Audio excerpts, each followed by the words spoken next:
Pour ce deuxième panel, le modérateur est Louis Duhamel de chez Deloitte. Il va prendre quelques minutes pour une petite introduction et aussi présenter les trois panélistes que nous avons. Alors Louis, si tu veux bien venir, la place te revient. Merci beaucoup.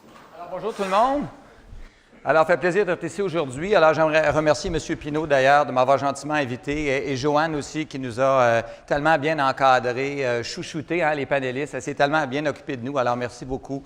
Tu nous as rendu la tâche plus facile. Alors, le panel s'appelle « Action, financement et investissement au service de l'accélération de la productivité énergétique au Québec ». Alors, plusieurs mots lourds de sens. Peut-être quelques petits éléments de contexte. Ça a été dit tout à l'heure que l'empreinte des entreprises est très importante au niveau de l'utilisation d'énergie et aussi des gaz à effet de serre.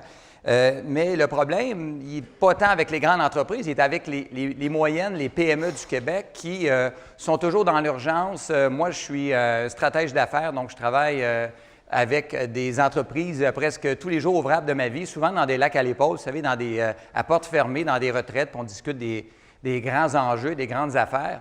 Mais le problème, c'est que de faire entrer dans le top 5 des enjeux d'une entreprise, l'efficacité énergétique, c'est quand même quelque chose. Et je vais me faire un soldat, Joanne, à l'avenir. Je vais être devenu ton soldat là, pour pousser cet enjeu-là parce que les entreprises, on parle toujours de croissance, on parle d'excellence opérationnelle, de réduction des coûts, on parle maintenant de virage numérique, santé, sécurité au travail. Il y a tellement d'enjeux qu'une entreprise peut avoir. Et celui-là, souvent, il faut l'insérer dans la liste des priorités parce qu'après 5, c'est sûr que ça ne se fera pas, je peux vous le dire.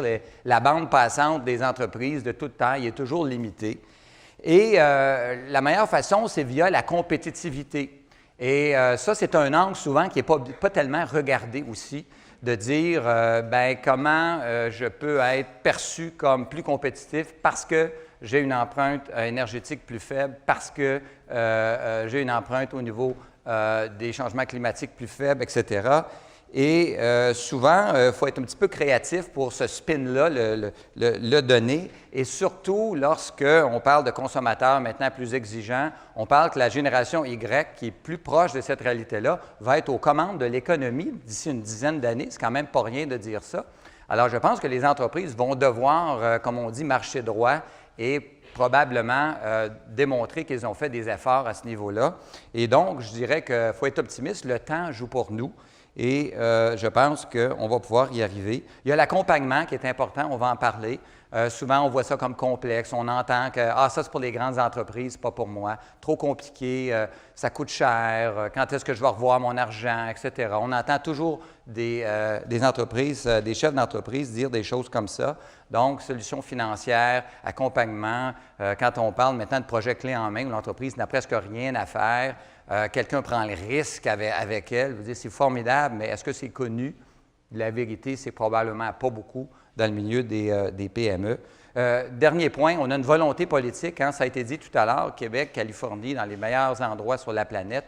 Donc, volonté politique, autant qu'une volonté corporative, volonté institutionnelle, c'est le début du commencement. Et on a ça au Québec, c'est merveilleux. On va parler tout à l'heure de la stratégie, la politique énergétique avec nos invités, notamment avec la première panéliste que je vais présenter. Alors, Luce Asselin, que j'ai connue dans une autre vie, qui est presque née dans l'efficacité énergétique, je dirais. Elle était aux premières loges du tout premier plan du gouvernement du Québec à cet égard. Elle a été ex-PDG de l'Agence d'efficacité énergétique et maintenant, elle est sous-ministre associée énergie au ministère de l'Énergie et des Ressources naturelles. Alors, voilà pour Luce Asselin. Jean Lacroix, maintenant, que j'ai côtoyé plus récemment à Écotech Québec, puisque nous avons été 6 ans après sur le conseil ensemble.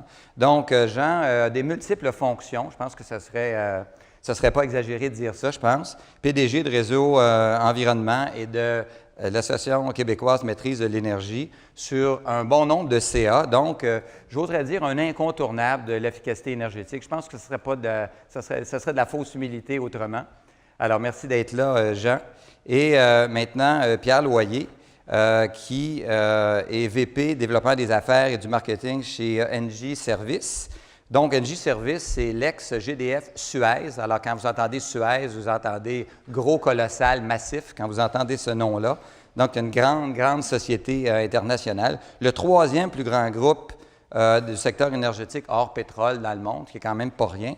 Alors, vous pouvez imaginer le bassin de connaissances qu'on peut retrouver dans des organisations comme ça, dont Pierre va nous faire profiter, je l'espère, tout à l'heure.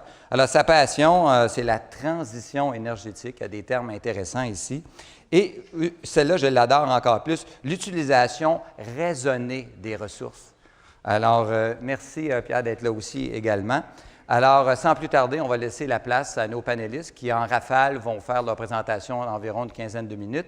Et après ça, on va pouvoir prendre des questions de l'auditoire. Je vais commencer avec Luce Asselin. Merci. Merci, Louis. Évidemment, aujourd'hui, je pense que c'est une bonne occasion, avec les gens qui sont ici à ma droite, qui m'accompagnent, de profiter de l'occasion avant d'entrer dans le vif du sujet, parce que je pense qu'on souhaite tous adresser la question comment on aide nos entreprises à passer le cap de la transition énergétique. Je dois dire qu'on a un très, très bon bout de fait au Québec. On peut le qualifier de toutes sortes de façons, mais je peux vous dire qu'on est parti de très loin. On est parti de zéro sensibilisation à un peu de sensibilisation, à beaucoup de sensibilisation. Et on a réussi ainsi, je pense, à faire un virage qui n'est pas encore complètement complété, mais qui, avec cette politique, pourra faire la différence. Alors, vous le savez, sans doute, le 7 avril dernier, le gouvernement du Québec a rendu public sa nouvelle politique énergétique 2030. Ça, déjà, c'est une bonne nouvelle. On a toujours travaillé dans le passé sur des horizons de 10 ans. 10 ans, ça peut paraître long, mais dans notre domaine, c'est bien court. On a attrapé un petit 5 ans de plus au passage parce qu'on s'est collé sur la réalité du plan d'action sur les changements climatiques, qui est, lui, à l'horizon 2030. Pourquoi? Très simple. Toutes les actions qui sont déployées dans le cadre de cette politique-là sur l'horizon de 15 ans ont un impact et auront un impact direct sur l'atteinte de la cible 37,5 à l'horizon 2030. C'est notre objectif, il n'est pas caché, il est intimement lié. Lorsqu'on bâtit une politique comme celle-là, on a certaines préoccupations dans notre cerveau, c'est-à-dire de tenter de ratisser le plus large possible, mais surtout le plus réalistement possible. Ce qui a guidé cette politique, précisément après de nombreuses discussions avec nos autorités, et à raison, c'est le consommateur d'énergie.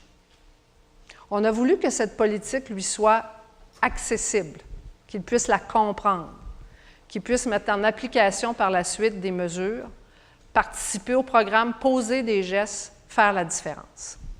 Alors, ce consommateur québécois d'énergie, toutes sources confondues, nous a habités tout au long de la réflexion. Je le disais il y a quelques secondes également, l'atteinte des cibles du PAC, l'impact sur le développement économique, et nécessairement la transition énergétique. Je pense que planétairement, nous y sommes. Tout le monde embarque dans ce train-là et le Québec se doit d'être présent dans cette opération importante qui est d'opérer la transition énergétique. Il y a autre chose qui nous guide aussi. C'est qu'il faut être capable de se regarder un tout petit peu le nombril en termes comme consommateur ménage, consommateur particulier, consommateur entreprise, et de regarder notre niveau de consommation, mais surtout pourquoi on consomme plus au Québec qu'ailleurs. Bien, c'est simple. J'ai entendu tout à l'heure quelqu'un dans les 3 panélistes le mentionner. On a un coût d'énergie qui n'est pas du tout élevé. On a des pratiques d'une société moderne. Probablement que plusieurs d'entre nous ce matin avons posé des gestes en rafale en termes de consommation qui ont impacté la demande. Et on a encore des gros véhicules sur nos routes, etc., etc. Mais une fois qu'on a ce portrait-là, vous savez qu'au Québec, ce que ça représente, on a fait un petit exercice chez nous, dans notre équipe, ça représente à peu près 35 barils de pétrole par individu au Québec, les 8 millions de personnes, si on veut faire un équivalent. C'est beaucoup. Alors, il faut s'y attarder. C'est ce à quoi va contribuer la politique énergétique. Pour ce faire, il fallait se tracer un chemin. Un chemin, il fallait aussi se donner des orientations extrêmement claires pour y arriver. Alors, c'est ce qu'on a fait. Je m'attarderai pour les besoins de la présentation d'aujourd'hui à une ou deux d'entre elles, mais la première, se redonner ou, disons, revisiter, disons-le comme ça, revisiter la gouvernance en matière d'efficacité énergétique. Il était important pour justement que les ménages, les individus et les entreprises puissent embarquer dans ce train de la transition, qu'on prenne le temps de revisiter le cadre actuel. Ce n'est pas sorti d'un chapeau de magicien. Vous le savez tous, on a consulté énormément au cours des 2 dernières années.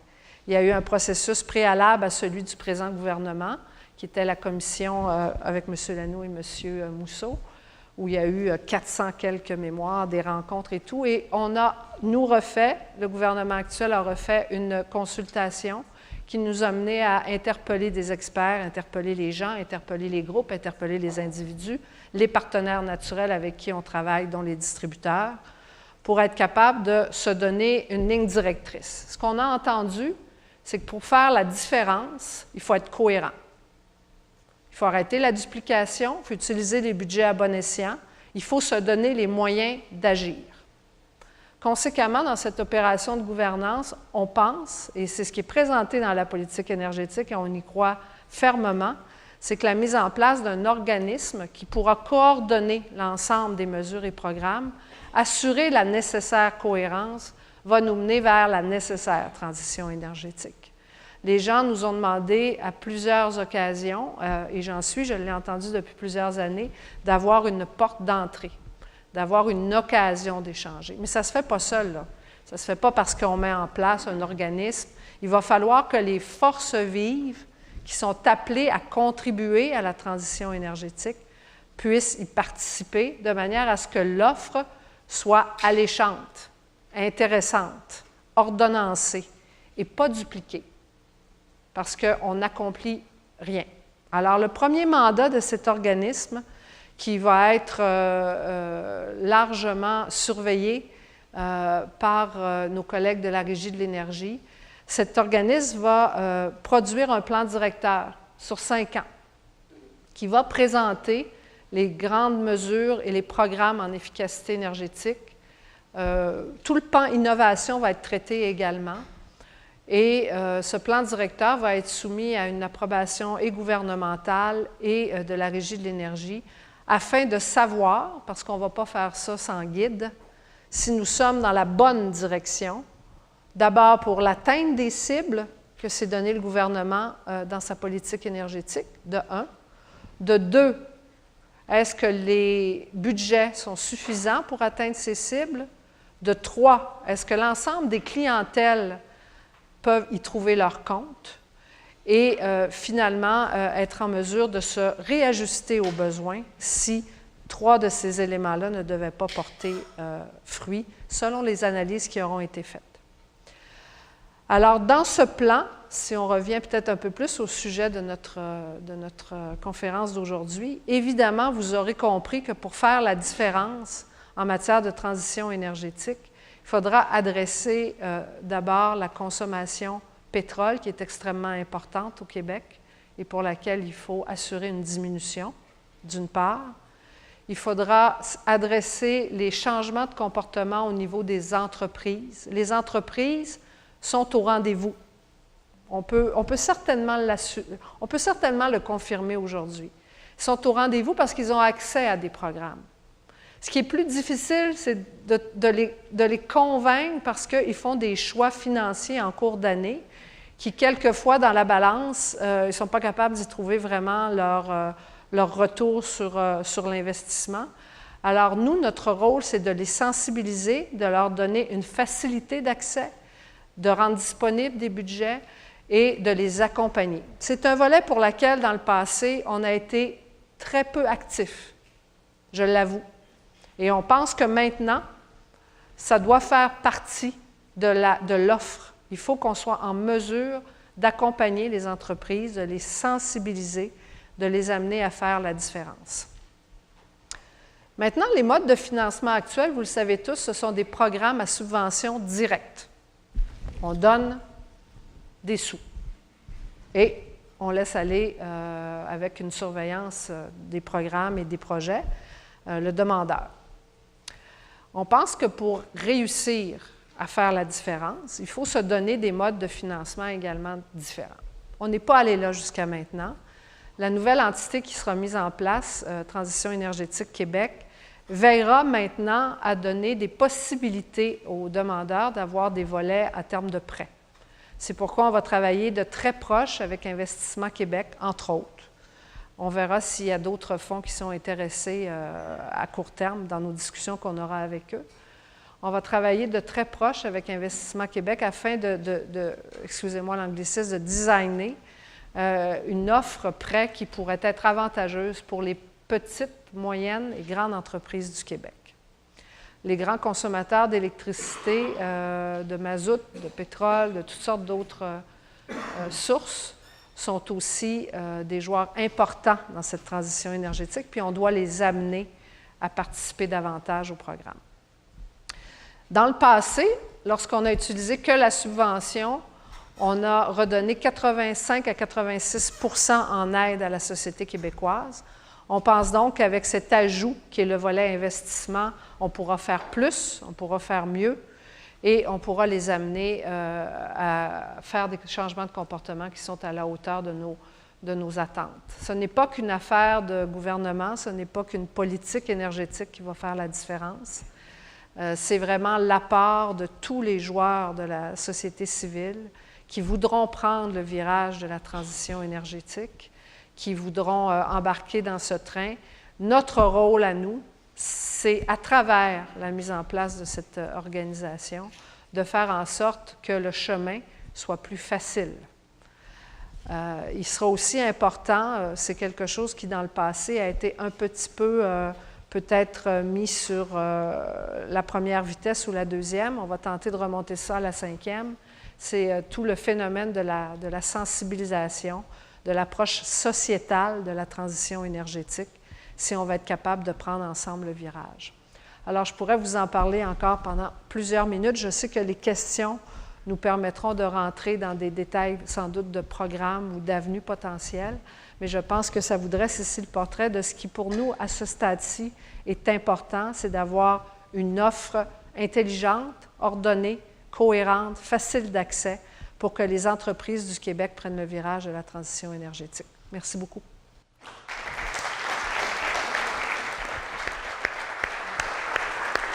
Merci beaucoup, Luce. Jean Lacroix. Je viens de perdre mon micro.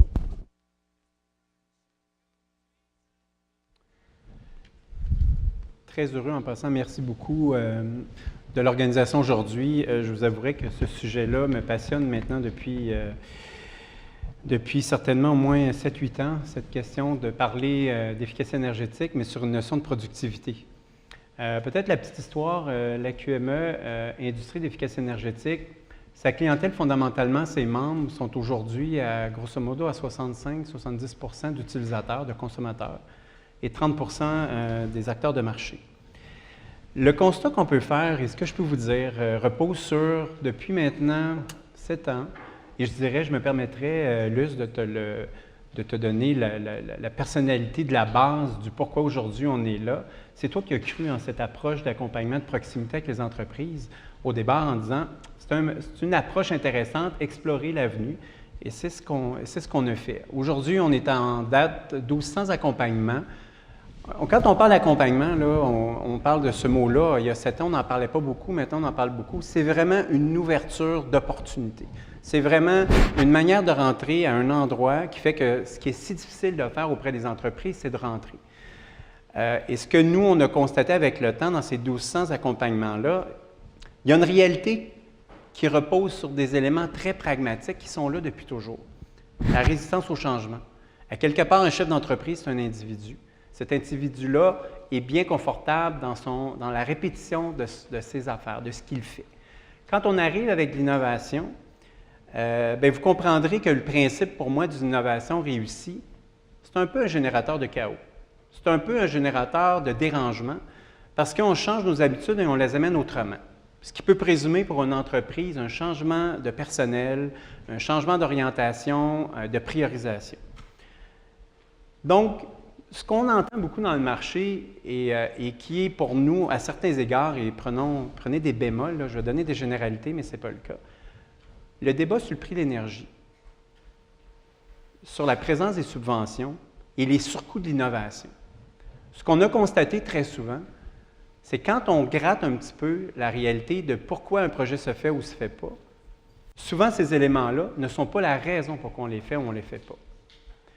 Mon expérience, je vais vous donner celle de Desjardins, qui est peut-être la plus simple. À un moment donné, on a compris que travailler avec nos clients, les utilisateurs à la base, on rencontrait un certain nombre de barrières.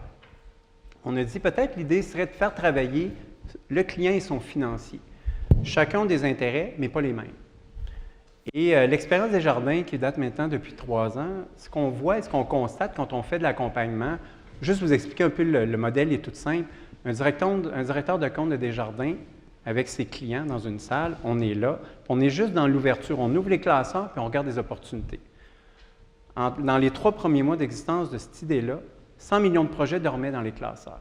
Et 100 millions de projets qui pouvaient se faire, aussi étrange que ça puisse faire, à partir d'outils financiers que Desjardins avait et des subventions existantes pouvaient se réaliser qui ne s'étaient pas réalisés. Il y a plusieurs raisons pour ça. Les clients, le directeur de compte et le marché. La finalité de ça, c'est que pour un financier, quand il y a 100 millions de projets d'investissement et qui sont rentables pour son client et pour lui-même et qu'ils ne se font pas, on a donc des barrières de marché évidentes. Et à ce moment-là, puis comprenez-moi, là, on aura beau dire et faire tout ce qu'on veut, ces couches qui sont présentes là sont très, très ancrées. Pensez juste à votre comportement individuel chez vous, là, puis pensez à des choses à lesquelles vous n'êtes pas prêt. Tu sais, on dit toujours, si je demandais aujourd'hui qui est pour le transport collectif, qui est prêt à abandonner son auto, c'est un petit peu ce concept-là, mais sur le plan de l'entreprise. Parce que ça demande une réorganisation, ça demande des efforts majeurs. Fait que c'est ce qu'on fait avec le temps, puis qu'on a la chance de faire, et que Desjardins, parce que vous comprenez que le changement de comportement, on espère qu'on donne de l'intelligence. Parce que pour nous, ce qu'on a réalisé avec le temps, c'est que les clients qui décident n'ont pas nécessairement toute la connaissance. Et là, je vous parle beaucoup des PME. Je ne parle pas des grandes entreprises ou des moyennes entreprises, je vous parle de la PME. C'est avec elles qu'on travaille beaucoup. Puis on le fait, puis ce que ça a fait, entre autres, pour essayer de briser ces barrières-là, c'est qu'on a dit, d'une part, on va essayer, autant aux financiers, de comprendre pourquoi ils posent un geste plutôt qu'un autre, son client, et de voir si on est capable de développer des instruments financiers qui vont permettre de le faire bouger puis de le faire agir. Donc, je vous dirais, quand on me parle de la barrière de l'innovation par rapport au coût, le constat qu'on fait, c'est que 80% des gens qu'on visite, qu'on rencontre ou qu'on parle, n'ont pas le portrait de l'innovation complet. Donc, comment peut-on dire que le problème est une barrière de coût quand on ne sait même pas que le produit existe? Puis là, je ne vous parle même pas du débat qu'il y a eu ici tout à l'heure sur toute la pression. Imaginez si moi, je rentre dans une entreprise puis je parle de l'Internet des objets. En général, encore aujourd'hui, 1 fois sur 2, un directeur d'usine va me montrer la fierté de ses DEL dans le plafond. On s'entend que c'est cool, là, mais par rapport à tout l'écosystème dans lequel il est, nous, on regarde ça sur une base de productivité, on lui présente, parce que c'est ce qu'on fait, puis c'est ce qu'on demande aux gens de Desjardins avec leur veille stratégique. Regardez donc les concurrents, comment ils se présentent de vos clients. Puis vous allez voir que les choix d'investissement que vous allez faire, ce n'est pas nécessairement la meilleure chose à faire pour la pérennité. Fait que vous comprenez que le contexte actuel que je trouve assez fantastique, c'est qu'il y a une mobilisation. Puis là, je pourrais vous parler de la Banque nationale, la Banque royale. J'ai fait une présentation à l'Association des banques du Canada. Ils ont tous un désir de développer des instruments financiers complémentaires à l'aide gouvernementale telle qu'elle existe ou telle qu'elle pourrait exister. Donc, j'entends tout à l'heure Mme Asselin dire « Nous sommes prêts à entendre et voir tout ce qu'il peut faire ». Bien, il y a une complémentarité des actions en termes d'instruments financiers qui me paraît évident. 2 outils financiers qu'on a développés tout simplement, qui a brisé un paquet de barrières. Le prêt éco-énergétique de Desjardins. On a mis une considérant là-dedans qui était simple, qui s'appelait 6 mois de congé de contribution. On a juste mis une composante 6 mois de congé de contribution. On a décloisonné une série de projets qui ne se faisaient pas simplement par une réalité de flux de trésorerie. Un constat tout simple. On a accompagné ces entreprises-là, puis on est allé voir, quand on dit « Est-ce que vous faites tout ce que vous avez à faire? » On est allé voir leur flotte de véhicules. Puis on a dit comment le déplacement des marchandises se fait, puis est-ce que vous l'intégrez dans vos réalités? La majorité n'ont même pas identifié ce centre de coût-là comme une opportunité. Puis là, je pourrais parler des entreprises que vous connaissez bien. Et une fois qu'on les identifie, soudainement, l'aspect transport devient un enjeu prépondérant et on est capable de porter des actions. Moi, je vous dirais aujourd'hui, depuis particulièrement 1 an, les entreprises me parlent de productivité des intrants et des extrants. On en a parlé tout à l'heure, je pense que c'est M. Donsky qui amenait la question de l'eau et toute autre composante. On a visité il y a quelques semaines les minières avec leurs composantes. Tous les fournisseurs de ces clients-là. Les minières demandent à leurs fournisseurs, assurez-moi que j'ai un minimum d'impact tant sur la question de l'eau, de l'énergie et toute autre composante qui rentre et qui pourrait sortir. Je vous dirais aujourd'hui, moi, ce que j'entends, l'après COP21, qu'est-ce que ça dit sur l'avant puis l'après au niveau des entreprises? Je l'ai dit aux manufacturiers exportateurs, je l'ai dit à la Fédération des chambres de commerce, puis ils sont assez d'accord avec le concept, c'est qu'on est passé d'une économie traditionnelle à une économie sobre en carbone. Ce que ça veut dire, c'est qu'un jour ou l'autre, les fournisseurs aux clients, quand les clients vont demander des exigences de traçabilité carbone, de traçabilité eau, si nos entreprises n'ont pas pris le virage manufacturier, par exemple, pour atteindre ces cibles-là, bien, ce fournisseur-là, s'il n'est pas au Québec, s'il n'est pas au Canada, il sera ailleurs dans le monde. Et c'est le virage majeur actuellement qu'on est en train de sentir pour plusieurs, je dirais, groupes industriels qui sont en train de prendre ce virage-là. Je ne suis pas en train de vous dire, on est-tu dualité économie-environnement? Je veux juste vous dire que le modèle économique est juste en train de faire de l'internalisation des coûts environnementaux.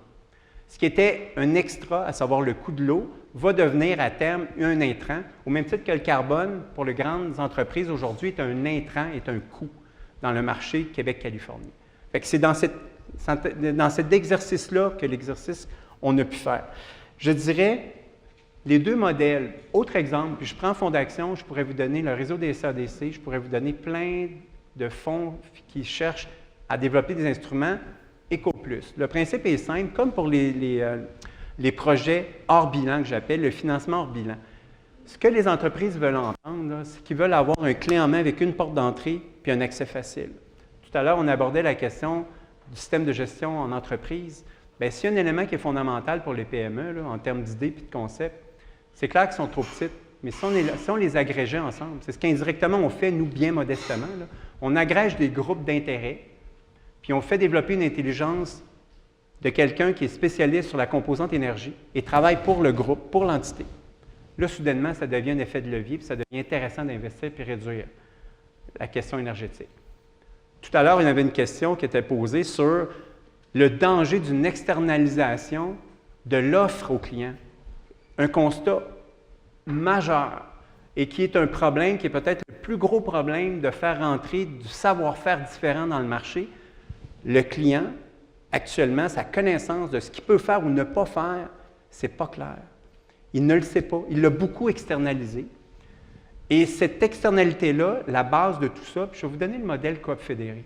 Coop Fédéré, il y a 6 ans, on a fait une intervention toute simple sur essayer juste de donner l'intelligence. On a dit à la Coop Fédéré, développe-toi un groupe énergie pour tes 100 coopératives. C'est ce qu'ils ont fait. L'année suivante, ils ont développé des projets d'investissement, puis sont même des acquéreurs d'innovation technologique. Donc, vous comprenez que les barrières aujourd'hui, où on essaie de dire comment on est capable d'amener la clientèle autrement puis ailleurs, puis comment on est capable de cibler, le potentiel est là, l'opportunité est là, puis on parle de productivité. Pour des raisons qui me sont mystérieuses, on prend pour acquis, et je vous dis, l'élément, le maillon faible de l'exercice, puis on va le faire, entre autres, avec le ministère de l'Économie. On travaille avec l'ensemble des régions, avec l'ensemble des conseillers économiques, puis ce qu'on cherche à voir puis à identifier, c'est juste l'opportunité d'un nouveau projet, d'un agrandissement, puis juste s'assurer que le portefeuille d'opportunités a été présenté, que l'ensemble des instruments financiers disponibles dans le marché leur ont été présentés et que l'ensemble de l'offre de services a été présentée, ce qui n'est pas le cas. C'est tout simple, c'est juste des habitudes. Ce qu'on veut, c'est que les conseillers économiques aient des réflexes énergie. Quand ils voient une entreprise puis ils leur parlent qu'il y a un discours énergie, qu'il y a un discours d'intégration de productivité énergétique, et non pas facture d'énergie 4 %. Il y a vraiment une intégration sur les financiers. Nous, ce qu'on comprend très souvent, puis disons les choses comme ils sont, aussi claires que ça, le financier, on a réalisé par rapport aux différences d'intérêt qu'il peut y avoir. Puis là, je ne vous parle même pas, après ça, des distributeurs d'énergie qui vont avoir leur couleur et leur manière d'intervenir dans l'exercice. C'est dans cette équation-là qu'on est. Donc, pour moi, il me paraît clair qu'on a une opportunité sur ce qui s'en vient sur la transition énergétique. Les programmes financiers doivent présenter une cohérence, une prévisibilité puis une durabilité. Pourquoi je vous dis ça? Je ne peux pas vous nommer, mais je peux vous donner 2 projets similaires. Parce qu'on a des cycles de programmes. Puis les cycles de programmes, le marché les connaît. Ce que ça veut dire, c'est que soudainement, on ouvre un programme, puis soudainement, il y a un paquet de besoins qui est offert, puis l'offre des subventions est partie. Donc, les entreprises répondent à des besoins. Ce qu'on a vécu dans une municipalité, on va parler d'un aréna, puis c'est un cas vécu. Pendant le cadre d'un programme, ils font un appel d'offres, projet sort à 5,2 millions, subvention d'1 million, le coût 4,2. On convainc un conseil de ville d'aller hors norme dans un programme qui n'existe pas de subvention, puis de tester le marché. Le projet est sorti à 2,8 millions, projet équivalent, même affaire, même produit. Je ne suis pas en train de dire qu'il ne doit pas avoir de subvention, je suis juste en train de dire qu'il y a un système qu'on a mis en place de répétition qui, avec Transition énergétique Québec, dans une approche plus d'investissement, risque de pallier à cette approche, parce que pour moi, le million qui a été investi là a été mal investi pour l'efficacité énergétique, mal investi pour la société et nos entreprises. C'est un peu ce qu'on essaie de pallier et que j'espère que l'écosystème va pouvoir y arriver. Je vous parle d'un exemple tout simple. C'est un projet qui est parti du côté de la QME, mais qu'on n'a pas inventé, qui s'appelle PACE. Avec M. Donsky, c'est un projet qu'on a parti, qui est lancé dans des entreprises, du financement novateur auprès des municipalités résidentielles et prochainement commerciales. Qu'est-ce que c'est? C'est d'avoir un nouveau joueur par un règlement d'emprunt d'une municipalité qui peut intervenir sur le territoire pour assurer de mettre des paramètres d'accroissement de performance puis d'efficacité de son parc industriel, par exemple. Et ça, c'est un exercice qui a montré ses forces, qui a montré ses valeurs, qu'on a vu, qui est dans le nord-est américain, mais là, qui demande un petit peu de gymnastique du ministère des Affaires municipales, qui demande du gymnastique au niveau réglementaire, mais c'est un produit qui a fait ses preuves, qui a démontré son efficience. Il s'agit juste maintenant de le mettre en place. J'ajoute cette offre-là avec ce qu'on a parlé de Transition énergétique Québec et tous les autres offres. Vous allez voir que soudainement, on va être dans un changement de paradigme. On ne sera plus à se poser la question si on doit le faire, c'est à quelle vitesse je vais le faire. Donc, moi aussi, j'ai plusieurs choses que j'aimerais vous dire. Je vous dirais, peut-être la chose la plus importante pour nous qu'on essaie de faire, c'est qu'on a compris qu'on poussait beaucoup de produits aux clients. Beaucoup, beaucoup, beaucoup. Et le client ne sait plus quoi choisir, tant sur le plan financier que de produits, que de toutes sortes d'offres. Il faut trouver une manière de rééquilibrer cet exercice-là. Moi, je joue toujours à l'innovation, innovation technologique, innovation des modèles d'affaires, innovation de gouvernance. Puis, il m'en manque un dernier, et je l'oublie, financier. Merci. Quand on touche, c'est M. Gillet qui travaille avec moi, qui a eu ce réflexe, quand on travaille sur ces 4 outils de financement-là, on change le paradigme, puis on change nos habitudes, puis nos entreprises vont prendre le virage, puis y rendre plus productives. Donc, merci de votre écoute. J'ai passé de 15 secondes.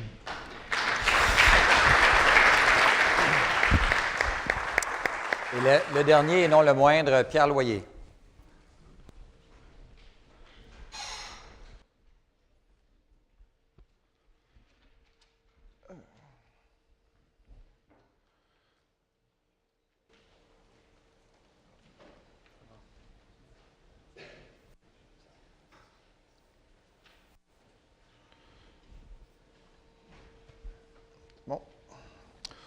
Bonjour, Pierre-Olivier, Joanne, merci beaucoup de l'invitation. Je pense que c'est très, très intéressant de venir jusqu'à présent. Je pense que tous les panélistes et puis toutes les présentations ont été super intéressantes et les interventions également, les questions, je pense que ça amène ailleurs.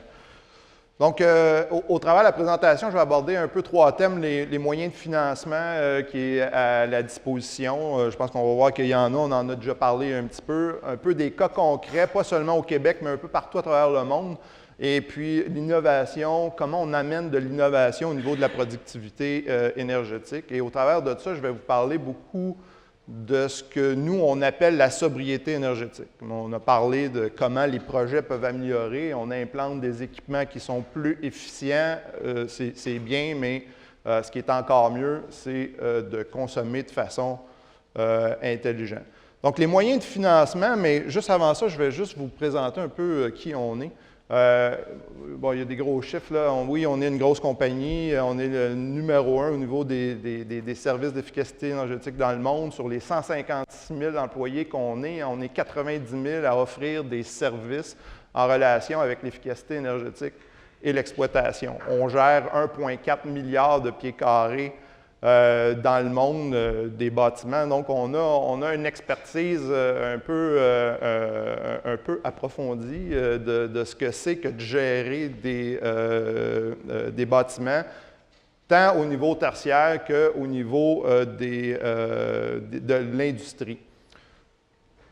On est un gros producteur d'électricité, on est un gros distributeur d'énergie, donc on trade aussi de l'énergie, mais on est beaucoup impliqué au niveau de l'efficacité de la consommation énergétique. On s'est donné comme objectif chez Engie de réduire au niveau des gaz à effet de serre soit au niveau de notre propre production ou au niveau de la consommation, de diviser par 4 nos émissions. De réduire de 30 l'énergie fossile utilisée spécialement dans notre production d'énergie, mais aussi dans la consommation de nos clients au niveau de l'énergie. Réduire de 50 l'énergie finale. Donc, on considère que dans le modèle actuel, on est capable encore d'aller chercher des économies d'énergie qui sont substantielles simplement en étant plus efficient dans la consommation. Et c'est ça qu'on appelle la sobriété énergétique, entre autres. Donc, être plus vert au niveau de la génération de nos énergies et aussi participer à avoir des bâtiments qui sont à faible consommation. On a été des acteurs prépondérants au niveau de l'élaboration du COP 21. Notre président a été très, très, très actif de ce côté-là. Et ces objectifs-là sont évidemment en ligne avec les objectifs du COP 21. Plus particulièrement au niveau du financement, M. Clinton disait, il y a 2 ou 3 ans, en 2014, je pense, les obstacles à l'investissement dans les projets éco-énergétiques, ça constitue probablement le plus gros frein. Est-ce que l'investissement, est-ce que la disponibilité des fonds ou c'est l'accessibilité à ces fonds-là qui est un problème? On va en parler. Un petit tour d'horizon super rapide, je pense que mes 2 collègues en ont parlé un peu plus tôt, l'accessibilité à des moyens de financement. Que ce soit au Québec, au travers Hydro-Québec ou le gouvernement du Québec, il y a une panoplie de disponibilité au niveau des subventions. Au niveau du financement privé, on en a parlé également, il y a des fonds, il y a des banques, il y a des compagnies privées comme nous qui sont disponibles de mettre des fonds à la disposition des entreprises pour réaliser ce genre de projet-là. En Ontario, il y a des fonds similaires qui sont disponibles. Au Canada, ailleurs, c'est pareil. Aux États-Unis, il y en a une panoplie également. Et nous, on est actifs en Amérique du Nord, donc on est associés de façon assez intime à ces différents programmes-là. La problématique, ce n'est pas nécessairement la disponibilité de ces programmes-là, c'est l'accessibilité. Pour spécialement des gens qui font partie des PME. Pourquoi? Bien, ils n'ont pas des spécialistes nécessairement qui sont en mesure de passer au travers les dédales administratifs que ça prend pour aller chercher ces subventions-là, monter les documents que ça prend pour supporter la demande. Donc, essentiellement, une compagnie comme la nôtre, et il y en a d'autres aussi, qui mettent à disposition justement des spécialistes qui sont capables justement de soutenir ces initiatives-là. Donc, au niveau des moyens de financement, c'est disponible. Je vous parle d'un cas qui est en France, mais je veux illustrer 2 choses par rapport à ce cas-là. Premièrement, c'est un regroupement de 14 lycées pour lequel on a fait un projet. Premier point, 14 lycées. Donc, tantôt, on a parlé des 250 quelques mille entreprises au Québec. Le problème, c'est de les adresser un par un, ces entreprises-là. Alors, quand on est capable de faire des regroupements, d'agréger des entreprises qui sont similaires dans des zones géographiques similaires, avec des difficultés qui sont similaires, puis là, je ne dis pas pareil, parce que c'est différent, donc qui sont similaires, on est capable d'aller chercher des économies d'échelle et de mettre à disposition à ces entreprises-là des innovations technologiques, des spécialistes qui connaissent cet environnement-là et certainement de rendre les projets accessibles de façon beaucoup plus concrète et rapide. La deuxième chose, c'est l'approche, donc qui est le petit tableau là, à votre droite, à votre gauche. Donc, premièrement, quand nous, on approche un projet, la première chose qu'on se demande, c'est pas qu'est-ce que je peux changer comme équipement, c'est comment je peux mieux consommer. Première chose. Après ça, on va parler des choix énergétiques. Quel est l'apport énergétique la plus efficace pour cette entreprise-là ou pour ce bâtiment-là? Et puis après ça, on va faire des suggestions techniques pour faire des changements. Immédiatement après ça, ça va être l'exploitation. Donc, comment on exploite un bâtiment ou des équipements est fondamental. Parce que ça a été démontré, on peut faire beaucoup de projets d'économie d'énergie, mais à terme, après 2 ans ou 3 ans, on a perdu une grande quantité des économies qu'on a générées en faisant les changements, puisque la conduite n'est pas à la hauteur des besoins. Donc, on va exploiter de façon optimale ces équipements-là et puis on va faire un accompagnement à travers le temps pour s'assurer que les usagers sont pleinement conscients de ce qu'ils consomment. Donc, on va lui demander d'être des consommateurs, c'est ce qu'on dit, hein, des consommateurs, oui, mais des acteurs de cette transition-là, et puis de s'assurer qu'ils gèrent de façon efficiente leur propre consommation au sein de l'entreprise. Ça peut être aussi simple que de mettre des eco-boards, par exemple. C'est une solution toute simple, mais qui démontre un peu comment l'entreprise gère la consommation énergétique. Ça peut être de mettre à la disposition des applications qui par des méthodes de gaming, donnent l'impression, ou en tout cas favorisent l'implication des gens dans leurs solutions. Danone, ce qu'on remarque au sein des entreprises, c'est que les investissements sont en compétition un contre l'autre. Donc, évidemment, quand on cherche des CAPEX, les priorités, c'est quoi? C'est la production, c'est certain. Et donc, la productivité va tout le temps gagner par rapport à une économie projetée d'économie d'énergie. Alors, ce que nous, on a réalisé, c'est qu'on a mis en place un fonds avec Danone qui est géré par Engie et qui va monter des projets, réaliser les analyses, démontrer le retour sur l'investissement à terme et on va prendre ces fonds-là, notre propre argent, et on va l'investir dans ces projets-là. Et on ne demandera pas à Danone de nous payer sur un montant tous les mois, mais on va se payer sur les économies qu'on aura engendrées. Et si on ne le fait pas, bien, on est responsable de cette perte-là, donc on paye l'énergie qui est dépensée en trop. Donc, c'est notre façon à nous d'être un acteur actif et privilégié avec le client et de dire au client, moi, je suis prêt à prendre des risques avec toi. Donc, quand on parlait tantôt d'externalisation, je pense qu'au Québec, 80% du PIB est certainement produit par des petites et moyennes entreprises. Les gens qui sont des gestionnaires de ces entreprises-là, ce n'est pas des spécialistes en énergie. Ce qu'ils veulent, c'est produire le widget qu'eux ont inventé et ont développé. Donc, ils sont des spécialistes dans ça. Alors, c'est tout à fait normal qu'ils aillent chercher l'expertise à l'extérieur avec des partenaires qui sont prêts à prendre des risques avec eux pour faire ces investissements-là.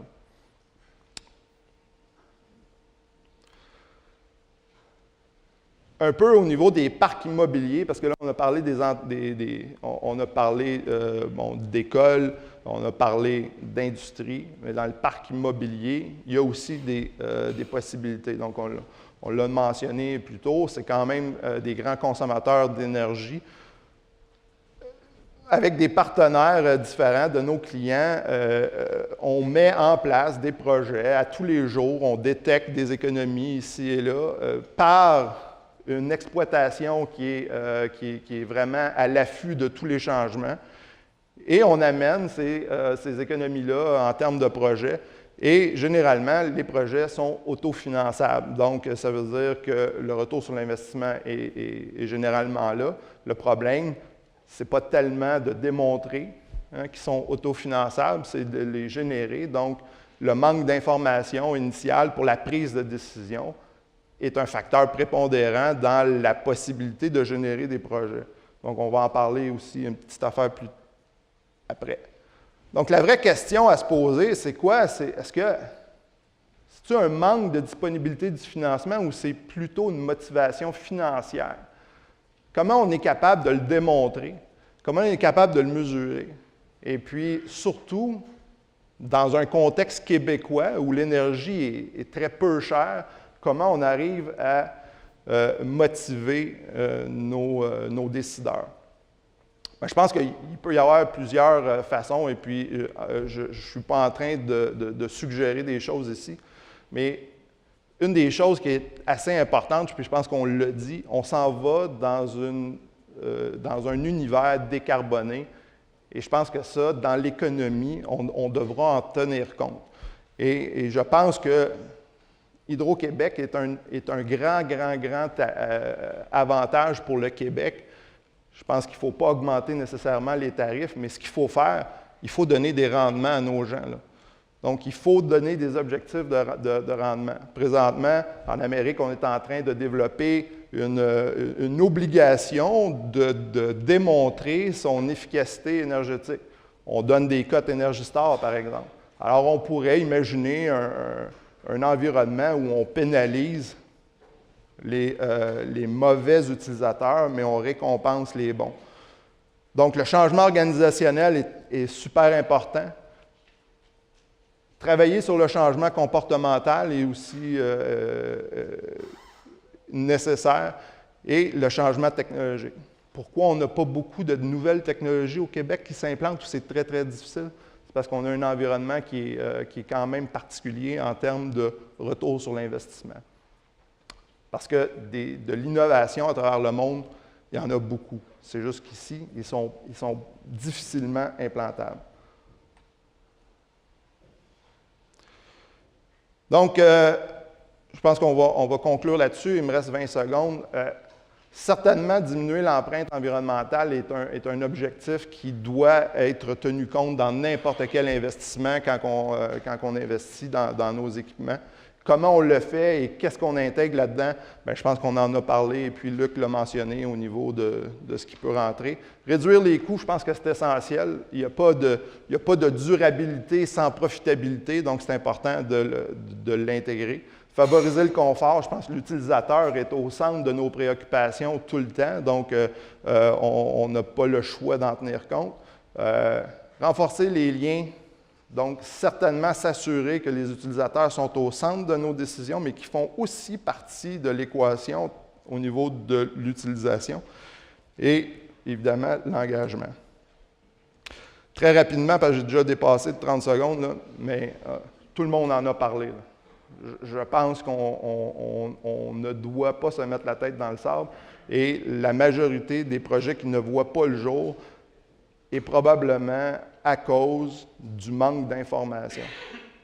Donc, les activités sont compartimentées, l'information n'est pas distribuée. On parlait du outsourcing tantôt, mais moi, je peux vous garantir que dans la majorité des industries qu'on côtoie, il y a des gens qui sont en charge de l'environnement et de l'énergie. Il y a des gens qui sont en charge de la maintenance et de l'exploitation. Et il n'y a pas beaucoup de communication entre les deux. Donc, ce n'est pas une question d'externalisation, c'est une question de partage de l'information. Merci.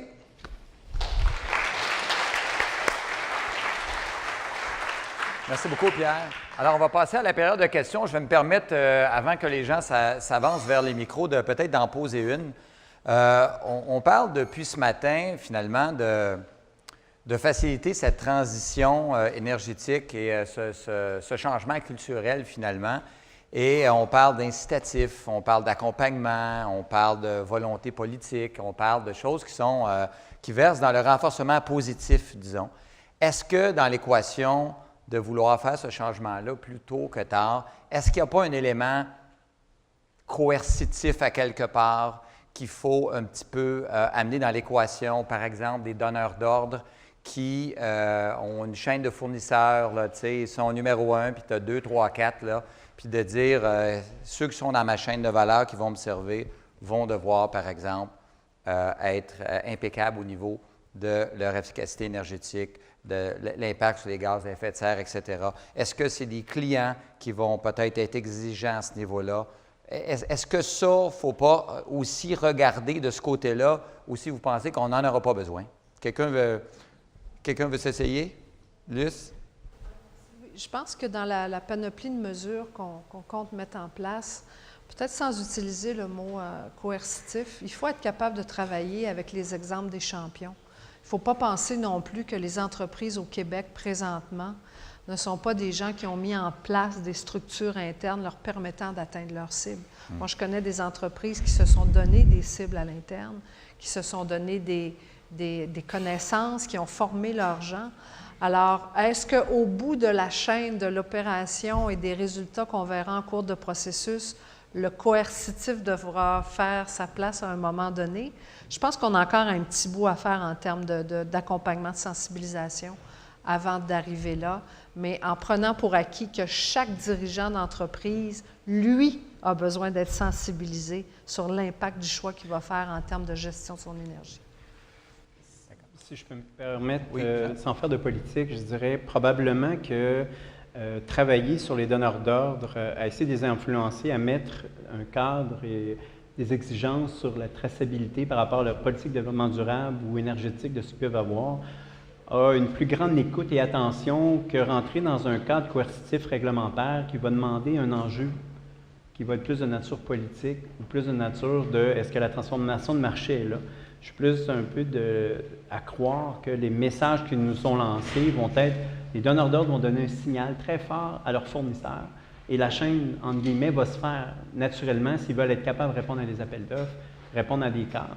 On voit des mouvements actuellement, des associations de marché qui sont en train de se mobiliser même sur des valeurs pour leurs membres en disant exigez auprès de vos fournisseurs ces éléments-là. Les précurseurs, c'est l'aéronautique avec l'avion vert. Ces gens-là ont dit il y a 8 ans, faites le virage. Parce que si ce n'est pas vous qui êtes dans la salle, ce sera un autre fournisseur à quelque part dans le monde qui va me le fournir. Je pense que c'est là qu'on va. Puis à mon avis, ça va arriver beaucoup plus rapidement que l'aspect coercitif qui est moins évident politiquement à passer. Mais ça fait partie de... ailleurs dans le monde, est-ce que ces solutions-là, on les voit ailleurs? En fait, le problème est en... Qu'est-ce qu'on veut ultimement? Je pense que c'est de pouvoir être le plus efficient possible et de pouvoir contribuer financièrement à son entreprise quand on prend des décisions. Les gens autour de nous ont le désavantage, mais aussi l'avantage d'être dans des environnements où l'énergie coûte très cher. Et donc, par conséquent, pour des raisons de compétitivité et de profitabilité, ils sont obligés de faire ce virage-là. Alors, on peut mettre nos lunettes roses puis de penser que l'environnement est au cœur de tout le monde. Ça devrait l'être, mais malheureusement, ça ne l'est pas. Les gens qui font le virage, ils le font en premier lieu pour des raisons économiques. Et nous, on n'a pas ce désavantage-là d'être conscient de l'énergie parce que ça ne coûte pas cher. Donc, ma crainte, si on n'a pas un mouvement un peu plus coercitif, c'est qu'on va embarquer dans cette vague-là très, très, très tard. Et comme Jean l'a mentionné, il y aura à un moment donné des consommateurs, la nouvelle vague de consommateurs va arriver et eux vont avoir une conscience environnementale beaucoup plus poussée que nous. Et ils vont demander justement à ces fournisseurs-là de dire bien, montrez-moi d'où ils viennent vos produits et quel est l'impact et quelle portion de carbone est inclus là-dedans. Et on sera désavantagé par rapport aux autres simplement parce qu'on avait initialement la chance d'être dans un environnement où l'énergie ne coûtait pas cher. Alors, ma crainte à ce moment-là, je pense que oui, effectivement, il y a beaucoup d'éducation à faire. Puis je pense que, pas de l'éducation, mais de la sensibilisation, certainement, mais j'ai un petit peu peur qu'on traîne de la patte si on n'est pas un petit peu plus agressif du côté coercitif. D'accord. Joanne? Dans le fond, on parle beaucoup, quand on parle de compétitivité et tout ça, on parle de gestion de risque, parce que plus qu'on va avancer, plus que l'énergie, les coûts, ça peut changer, mais surtout les gaz à effet de serre pour les produits de pétrole, etc. Puis ce que toi, tu parlais, Jean, c'est un peu de créer un peu une grille d'évaluation avec tes partenaires pour comme que les projets, finalement, puissent tenir compte de ces risques-là. Puis dans ce cas-ci, c'est une meilleure consommation d'énergie va permettre finalement à celui qui prête de l'argent de mieux s'assurer qu'il n'y a pas d'imprévu plus tard. Mais moi, je me dis, pourquoi est-ce qu'on ne fait pas ça avec les fonds qu'on donne au gouvernement, pas non seulement pour les subventions d'efficacité énergétique, puis ce qui ressort du MERD, mais toutes les autres ministères qui offrent des investissements dans les infrastructures pour les entreprises, l'innovation, l'économie. Ce n'est pas nécessairement une question de pénaliser les entreprises, mais au contraire que ceux qui en font, l'efficacité énergétique, on les récompense, que ça fasse partie, oui, vous pouvez avoir de l'argent, mais ceci, c'est une priorité pour le gouvernement, que ce soit pour des fins de nos objectifs environnementaux, mais aussi pour une gestion de risque de notre économie. Et donc, quand on va faire ça, quand on va investir dans nos entreprises, si cet élément-là est couvert, bien, on va s'assurer qu'on peut les récompenser ou du moins bénéficier des retombées de ça. Fait que je ne sais pas dans la nouvelle politique énergétique comment vous avez envisagé les investissements, les financements que vous allez faire à grande échelle, puis comment ça va tenir compte des cibles que vous êtes données. En fait, Joanne, pour les entreprises, déjà, je parlais tout à l'heure de suivi de reddition de comptes. On est déjà au rendez-vous par rapport à l'impact de l'aide qu'on a donnée, à savoir si le chemin qu'on a tracé par rapport à cette somme consacrée à un projet a des résultats. La beauté de la chose avec un organisme qui va pouvoir regarder l'ensemble, c'est sans doute de se donner ces moyens de traçabilité, de résultats, et de faire en sorte qu'on puisse atteindre nos cibles. Moi, je ne peux pas sans indicateurs, sans traçabilité, sans résultats concrets dans chacune des entreprises qui auront bénéficié ou ménages d'aide, si je ne peux pas suivre ce résultat-là. Maintenant, comment ça va se traduire? Ça va s'appeler... il y a plein de marketing qui a été fait autour de ça, de billets verts, de tickets verts, de tout ce que vous voulez, mais qui nous permettent de voir si vraiment le résultat est au rendez-vous. Je pense que c'est inévitable dans ce qu'on va mettre en place dans les prochains mois, de regarder cet aspect-là, cette grille ou peu importe. Peut-être je ferai le parallèle entre ce qu'on parlait tout à l'heure sur le coût de l'énergie, puis je dirais un petit peu la notion ou la perception d'un marché de l'État-providence. Et à mon avis, c'est toute la notion, en ce qui concerne la maturité auprès des financiers, du partage de risques.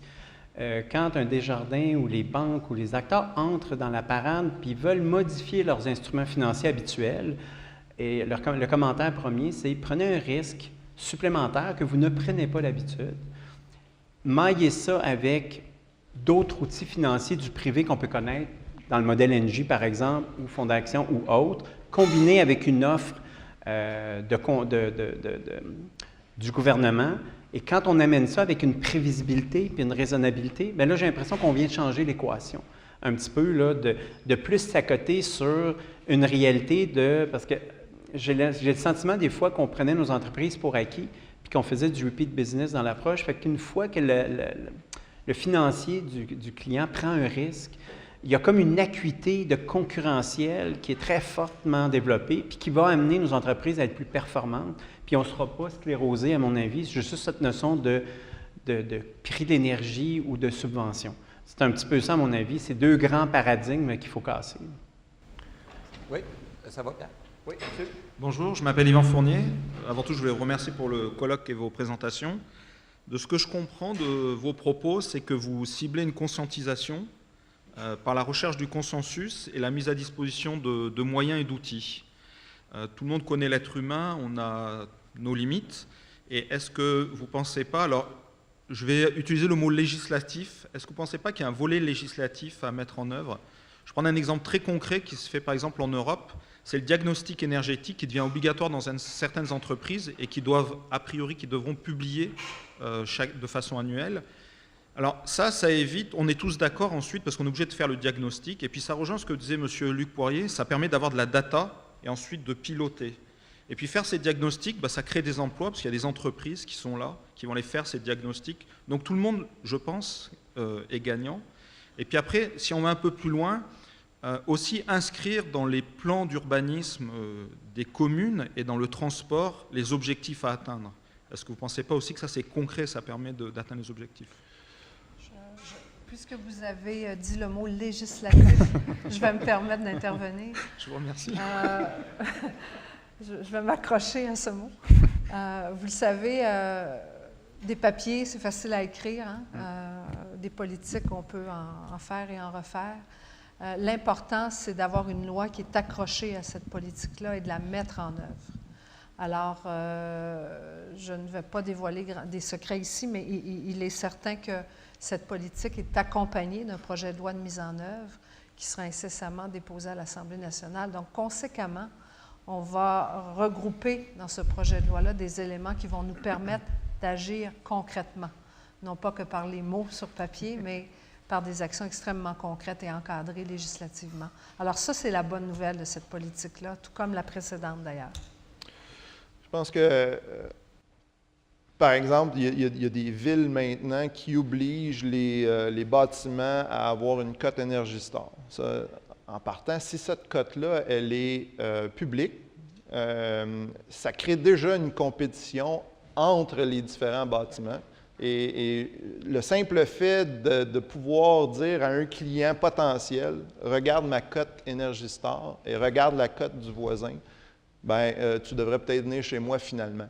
Et ça serait dans un cadre comme ça où je verrais la législation dire, OK, mettez à disposition l'information, mettez à disposition votre efficience énergétique et éventuellement, peut-être dans un deuxième temps, on légiférera sur des objectifs, mais dans un premier temps, laissez donc le marché décider qui mérite d'avoir ma business à moi plutôt que le voisin. Et ça pourrait être intéressant. Puis la nuance, je dirais juste, forcément, il y a un hybride. T'sais, la question pour moi, c'est qu'on a trop sous-estimé longtemps la capacité des clients, des financiers d'agir dans un marché. Le cadre réglementaire joue son rôle essentiel, c'est clair. On a le palier provincial et nous, on travaille beaucoup sur le palier municipal parce qu'on pense que c'est la proximité du territoire qui peut amener des actions de concurrence. Mais je pense qu'il y a une nuance entre les deux importante. Question Maillard avec monsieur. Bonjour, je m'appelle Jean-Pierre Finet, je représente l'Association canadienne des entreprises de services énergétiques au Québec, l'Association des ESCO, qui regroupe entre autres des entreprises comme Ameresco, Siemens, Honeywell, Johnson's Control, Trane, MCW. C'est des entreprises justement qui financent et mettent en œuvre des mesures d'économie d'énergie. Ils en ont fait pour environ 300 millions de dollars l'an dernier au Canada, dont au Québec. Et donc, l'avantage de ça, on en a parlé un peu tout à l'heure, M. Dangy aussi, ça a l'avantage de transférer le risque et le financement sur l'entreprise et de laisser l'organisation dévouer ses budgets à ses priorités. Le gouvernement du Québec utilise beaucoup ce type de financement-là dans ses propres bâtiments, dans le secteur de l'éducation, entre autres, et dans le secteur des hôpitaux. Et donc, je vous ai entendu tout à l'heure parler de financement, entre autres, auprès de la clientèle commerciale industrielle. Ce type de financement-là est surtout populaire auprès des gouvernements, et surtout provinciaux et du gouvernement fédéral. Moins dans le cas des municipalités au Québec, je pense que c'est peut-être plus une question de réglementation, mais je voulais connaître un peu votre perspective. On a pris bonne note que dans la politique énergétique, le gouvernement s'est mis des objectifs ambitieux pour ses propres bâtiments et on souhaite collaborer à l'atteinte de ces objectifs-là. Mais en lien avec la présentation d'aujourd'hui, je dois avouer que ces marchés-là des entreprises utilisent beaucoup moins, en tout cas nous, la clientèle de nos membres, c'est beaucoup plus dans le secteur public que dans le secteur commercial. Les bureaux, les entreprises, c'est beaucoup moins la clientèle typique. Compte tenu de vos objectifs et de la politique énergétique et des perspectives de financement aussi avec Investissement Québec, croyez-vous que le mode de financement de type ESCO pourrait contribuer significativement dans ces domaines-là à l'implantation de mesures et à l'atteinte d'objectifs d'économie d'énergie? C'est un modèle qui existe déjà, hein? On l'a pratiqué. Dans une autre vie, on a eu des relations avec ces partenaires-là. Je pense que dans la recette, il y a pas mal d'ingrédients et qu'elles doivent toutes être regardées et qu'il y a une ouverture pour faire le plus possible, mais surtout le mieux possible, au bon endroit, au bon moment, pour que l'argent investi porte ses fruits et qu'on soit toujours, c'est un dada, là, mais presque une obsession, qu'on en fasse une complémentarité. Alors, je pense que l'espèce de mélange de tous ces acteurs-là vont faire en sorte que là, on va faire la différence, mais toujours dans un souci de complémentarité, sinon, on n'atteindra pas nos objectifs. Merci. J'aimerais apporter juste un complément à ça. Les projets ESCO, c'est une portion de l'équation. Mais si on veut atteindre une efficacité énergétique qui est pérenne, qui dure dans le temps, on ne peut pas juste simplement se contenter de changer un refroidisseur qui a 25 ans par un refroidisseur nouveau. Parce que dans 3 ans, on va être à peu près au même niveau de consommation. Ça prend, on a parlé de recommissioning, mais nous, on n'est pas dans le recommissioning. Oui, on en fait, mais c'est un point de départ. On est dans le commissionnement continu. Donc, c'est important pour la pérennité de ces économies-là qu'on soit à l'écoute et qu'on soit très impliqué au niveau de comment on exploite chacun des bâtiments. Donc, oui, on peut faire une démonstration assez simpliste que si on change une lumière par un DEL, il y a une équation facile à faire où il y a une économie. Mais dans le cas d'un système ou quand on regarde ça de façon un peu plus globale, des fois, l'équation est difficile à faire et c'est dans l'exploitation que ça se passe. Merci. Là, on a plus de gens qui veulent poser des questions qu'on a de temps. Est-ce que je peux vous demander peut-être un 30 secondes, question, action-réaction en rafale? Monsieur? Alors, on va aller très rapidement. On va prendre 5 minutes dans l'ensemble. Je vous écoute. Gilles Godreau, BBA. Ma question s'adresse à Mme Asselin. Ça se résume à un seul mot. Quand? Merci. Elle était courte, votre question. Merci. Elle était courte. Oui. Quand quoi? Bientôt. OK. Êtes-vous capable d'être aussi rapide? Non, je pense pas. Jean Paquin du groupe Conseil Carbone. Peut-être, M. Lacroix, les entreprises entre législatifs et puis voir les incentifs qu'elles peuvent avoir de modifier leur comportement. Nous, on rencontre souvent des clients, on a des discussions assez intenses là, au niveau des dirigeants, puis on comprend assez rapidement que c'est souvent, comme vous avez bien dit, les décideurs, des fois à l'interne, qui les influencent. Peut-être un petit truc là, pour aider cette approche-là, vu que vous en avez vu pas mal plus que nous dans le passé? Ce qu'on a constaté, c'est que quand on rentre dans une direction qui a cette, j'appellerais ça nervosité face à la nouveauté, l'innovation, c'est là que rentrent des acteurs complémentaires. C'est là que rentre, par exemple, le financier de ce client-là. Je sais que ce n'est pas simple, c'est pour ça que nous, on arrive, on essaie de rentrer là, à une place très particulière, là, pour justement essayer d'influencer.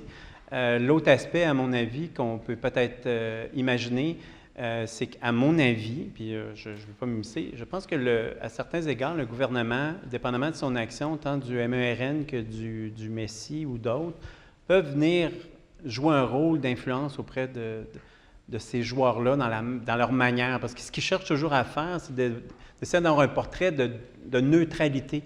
Tu sais, tout à l'heure, je pense que M. Finet a abordé la question de pourquoi il ne se fait pas plus d'ESCO dans l'industriel.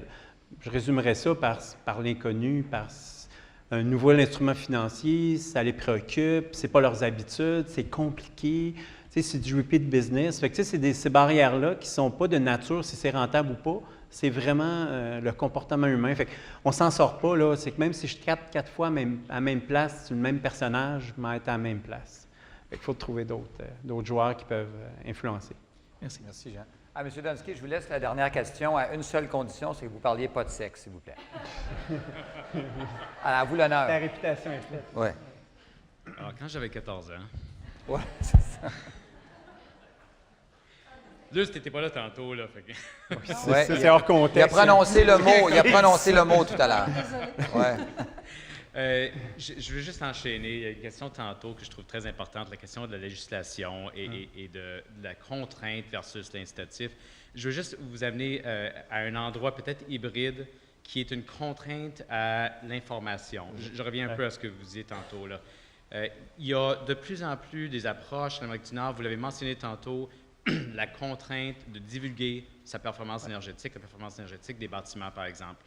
Il y a de plus en plus aussi un effort, on travaille avec le gouvernement en Ontario, là-dessus d'ailleurs, pour développer une contrainte, une obligation pour les entreprises d'électricité, de gaz et même d'eau, de prendre les données de consommation des clients, de les cleaner, si je peux dire, de les mettre dans quelque chose qu'on appelle le Green Button. C'est un protocole pour essentiellement dépersonnaliser toutes ces données-là et les rendre publiques. Et donc les mettre au profit, à la disponibilité d'entreprises privées qui peuvent ensuite développer des solutions, développer des applications.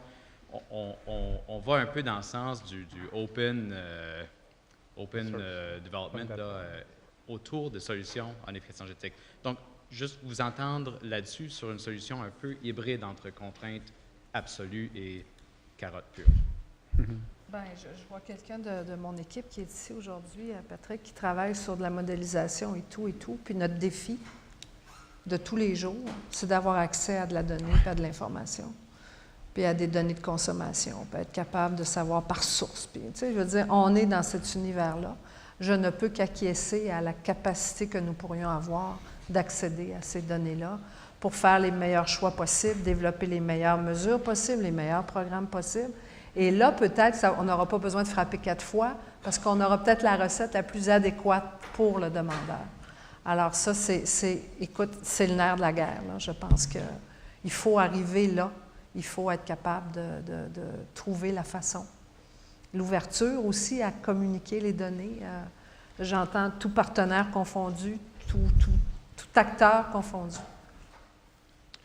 Je peux te répondre à une demande d'accès auprès de la Régie d'énergie à Transition énergétique Québec. Ce serait le fun d'avoir accès à l'ensemble des données. Qu'est-ce que vous pouvez faire, monsieur, madame de la Régie d'énergie?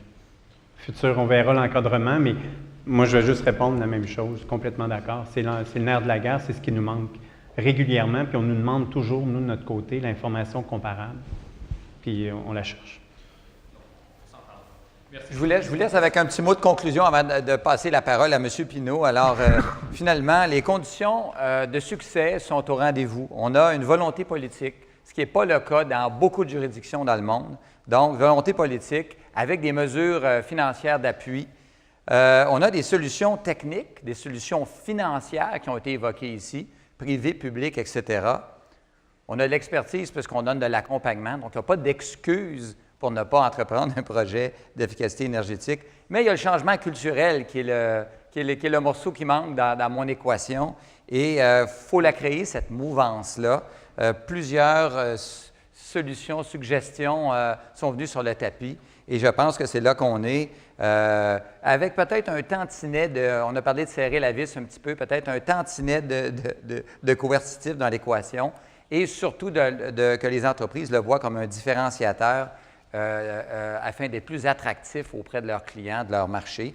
Donc, que ce soit finalement une question de marché aussi, l'efficacité énergétique. Puis je finis avec l'exemple d'un homme que j'admire beaucoup, M. Taillefer. Il faut quand même du courage acheter presque 40-50 véhicules 100% électriques, donc 12 Tesla. Imaginez votre rêve d'essayer une Tesla, c'est facile. Commandez-vous un Théo, puis ça ne coûte pas plus cher. C'est vraiment incroyable de penser qu'on peut faire un projet d'affaires autour d'une entreprise qui a zéro emprunt, zéro impact et qui règle le problème d'une industrie très problématique qui était considérée par la plupart comme médiocre. Alors, imaginez si on pouvait reproduire des exemples comme celui-là, on ferait déjà un petit bout de chemin. Alors, merci beaucoup de votre écoute. Merci à nos panélistes. Et M. Pinault. Un court mot de la fin. Merci beaucoup, Louis, pour ce petit résumé que je pensais faire. Vous pouvez retourner. Ça va être court. En fait, je voulais faire ce petit résumé que Louis a fait sur les éléments importants, mais je pense que ça a été fait. Il y a la question du transport, évidemment, que j'ai présenté au début, qui va être à gérer et probablement qu'on va en reparler à la chaire et sur d'autres plateformes. Ma présentation et les présentations des différents panélistes, celles qui ont été faites par support PowerPoint, vont être sur le site de la chaire bientôt. Donc, vous pourrez avoir accès aux présentations. De la même manière, l'enregistrement va être mis sur le site de la chaire bientôt quand on aura fait un petit montage. Donc le rapport sur le portrait de l'efficacité énergétique au Québec que je vous ai présenté en avant-première, ce rapport-là, on va aussi le sortir dans les semaines à venir. Il faut qu'on arrive à le finaliser, mais il y a beaucoup d'éléments aujourd'hui qui ont été mentionnés qui vont venir enrichir ce rapport, donc ça va être là d'ici quelques semaines. Vous allez être tenu au courant. De la même manière, on va vous envoyer un courriel pour vous demander vos feedbacks. Si vous avez des idées par rapport à la journée, à la matinée et à d'autres idées, vous pourrez échanger avec nous, donc on va solliciter votre feedback. Je vais simplement terminer avec des remerciements. Donc, j'aimerais remercier tous les panélistes, les modérateurs Pamela Sloan du Pôle 3 et Louis Duhamel de Deloitte d'avoir bien modéré les sessions. J'aimerais remercier le Pôle 3 pour son apport de HEC Montréal, FCCQ, la CPQ qui nous ont aidés à diffuser l'information, Hydro-Québec, Gaz Métro et le BEIE, le Bureau de l'efficacité et de l'innovation énergétique, d'avoir partagé des données qui vont être utilisées dans le rapport et auxquelles vous allez pouvoir accès plus tard. Et surtout, j'aimerais remercier Engie et Lumen de nous avoir soutenus pour l'organisation de ce colloque très fructueux à mon sens. Et enfin, les partenaires de la chaire, les 9 partenaires de la chaire de gestion du secteur de l'énergie, Gaz Métro, Valero, Petrolia, Énergie Renouvelable, Brookfield, Boralex, PwC, BMO, Makati Tetro et Enbridge, qui sont 9 partenaires très précieux de la chaire qui permettent aux activités de la chaire d'avoir lieu, soutien aux étudiants et des différentes publications et de diffusion, dont l'état de l'énergie au Québec qu'on sort depuis 2 ans, qu'on va ressortir à la fin de cette année, qui évidemment nécessite des données, donc cet appel à des données en énergie est essentiel. On arrive à aller en chercher, mais c'est un petit peu déconcertant de voir que c'est très difficile d'avoir accès à des données sur le secteur de l'énergie au Québec. Il faut absolument qu'on puisse sortir ces données des entreprises qui les possèdent, évidemment de manière anonyme et pour pouvoir rendre service à la communauté. Alors, sur ce, je vous remercie de votre présence. Je vous invite à vous déplacer. Il y a un lunch informel et de réseautage qui aura lieu au même endroit où vous avez été chercher votre café. Merci beaucoup et à bientôt.